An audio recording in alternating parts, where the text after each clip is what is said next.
Okay, are you ready? Yes, I'm Yeah, ready. Yes, I'm ready. Thank you for sharing with me with us about the interview. So please send comment something about yourself. Introduction yourself, please. Yes, my name is NaUy. I am actually celebrating my first year anniversary with this embassy. I started exactly 1 year ago today. So we had some celebration during lunchtime. I came from the Ministry of Foreign Affairs, where I was working with the section for UN politics, with a campaign for having Norway selected into the UN Security Council, which we won a seat. So from next year, we will be sitting in the UN Security Council together with Vietnam, which we are very proud of. Yeah. So this is me. Yeah. And can you share something, your feeling when you working in Hanoi in Vietnam for 1 year? It is the right time to COVID-19 comes here.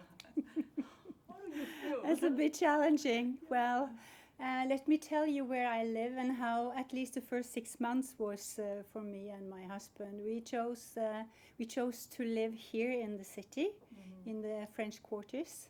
So I live about 5-6 minutes away from this office.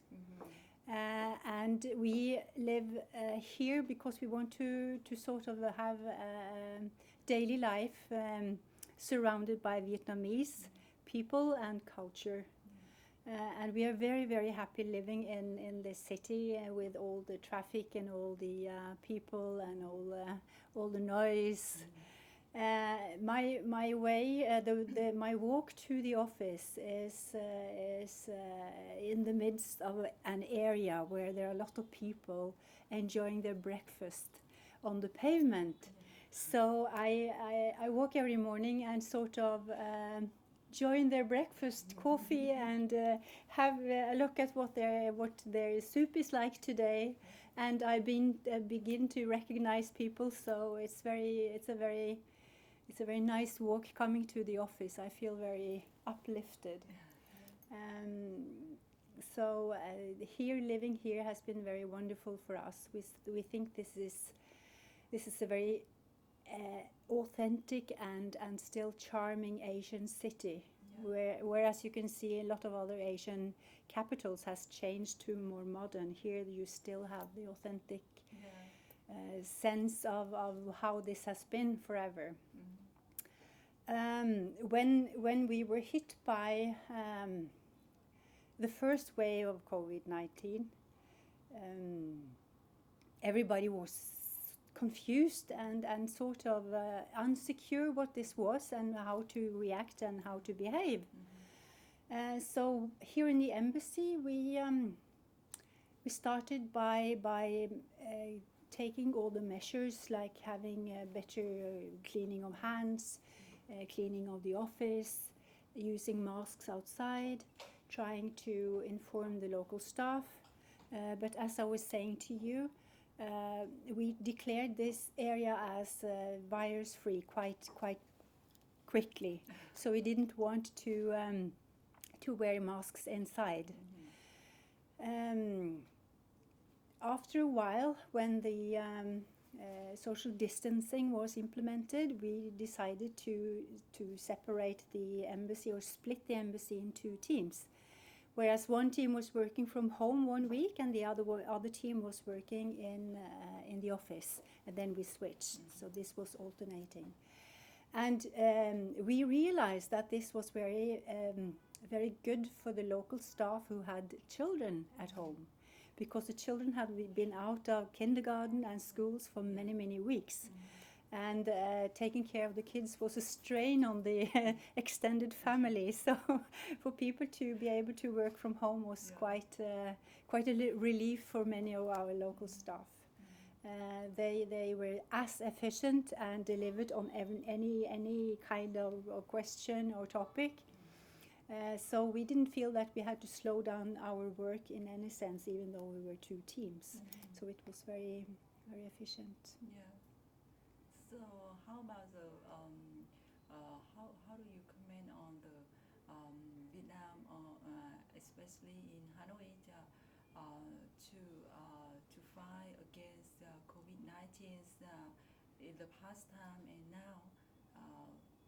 What do you feel since that? Well, we experienced that when they implemented the social distancing and they closed down the karaoke bars and the other bars and the restaurants. Not so many of us are frequent at karaoke bars, so we didn't feel any loss there. But we could, of course, see that the tourists were leaving the country. It was much quieter. Since the schools and kindergartens were closed, there was less traffic. People stayed home. So it was like a ghost town in some sense, because there were so little people. But we try to live normal, even though it's changed, like the scenery around you. But we still try to live as normal as possible and working as normal as possible. How about your work, your embassy to protect the citizens in Hanoi, in Vietnam? How about your work? You mean the Norwegian citizens? Yes. Well, we have a system where tourists should report or to sort of register in a travel registry.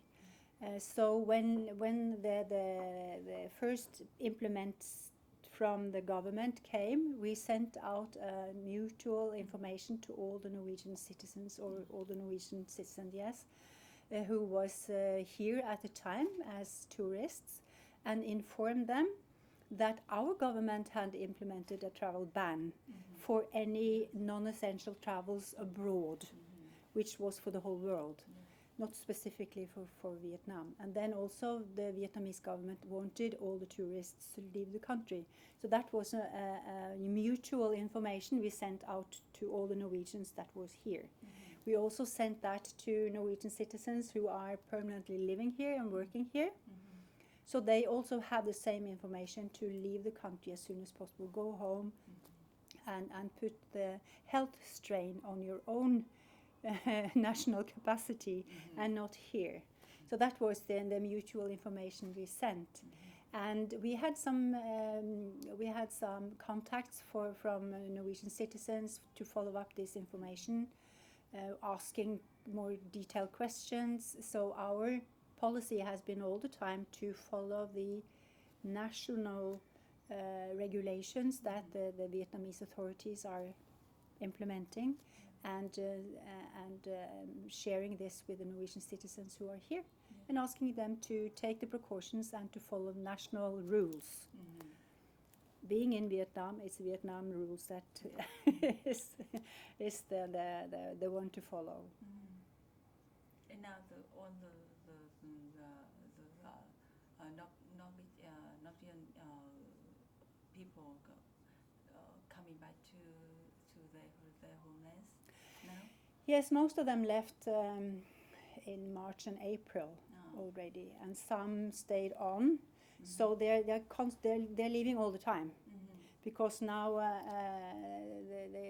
they don't want to overstay their visas. They want to go back to Norway. They came as tourists. They cannot stay here forever. So they are leaving people all the time, especially since the period when the flight started to taking passengers out again. But we still, of course, have some Norwegian living here with their families and working here.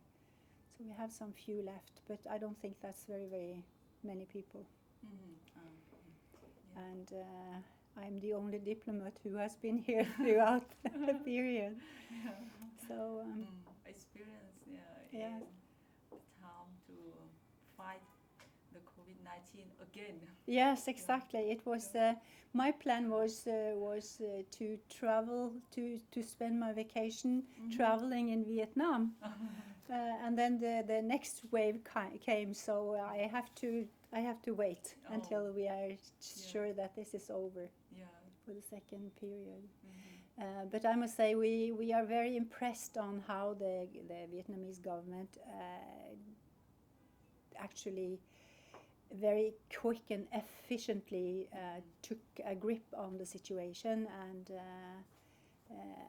sent people back to their home countries, put people in quarantine. We are also quite impressed on the way they have been informing and sharing information with the local people in Vietnam, making sure that everybody knows what is going on, the situation, the development of the spreading, all these things, making sure that their people are safe and feeling confident. So. Thank you for sharing with us about the interviews. Yes, hope you have a good time for working here in Hanoi in Vietnam. Yeah, thank you. Thank you so much. Yeah, Thank you. Yeah.